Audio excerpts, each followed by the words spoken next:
this is the fuselage on the aircraft. That's one of the doors. Some components. That's the wheel of the airplane. So you can tell it's and you can look at this picture and see how thick it is. Yeah. Oh yeah. So.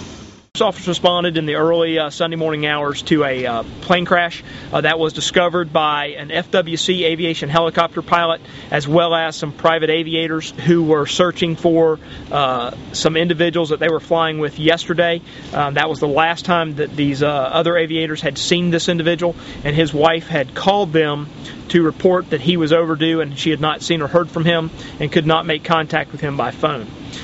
As of this morning, the FWC pilot was at the St. Augustine Airport and overheard a conversation going on with some airport personnel inquiring as to a particular make and style and visual of an aircraft, and wanted to know if it was at the airport, if it had made it to the St. Augustine Airport. The FWC pilot became involved in that conversation over the phone with the wife of this missing aviator. He flew over to Putnam County to meet with the other aviators who were all flying as a group yesterday. From that point, the FWC pilot began flying this area based on some information that he had received with some other private aviators who were also looking for their lost friend, what they believed at that time. They did in fact spot a white area on the ground.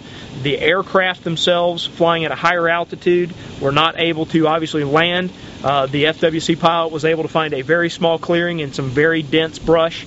He landed that helicopter, in fact confirmed the aircraft crash, as well as the fact that there were 2 deceased individuals on board. The crash site has scattered debris. It's again in very dense brush, about 1/10 of a mile off of State Road 13. The medical examiner is here now, and they will begin processing with regards to the unfortunate loss of life in this crash. The FAA and the NTSB have been notified, and they are en route from Orlando to take control of the investigation side of this.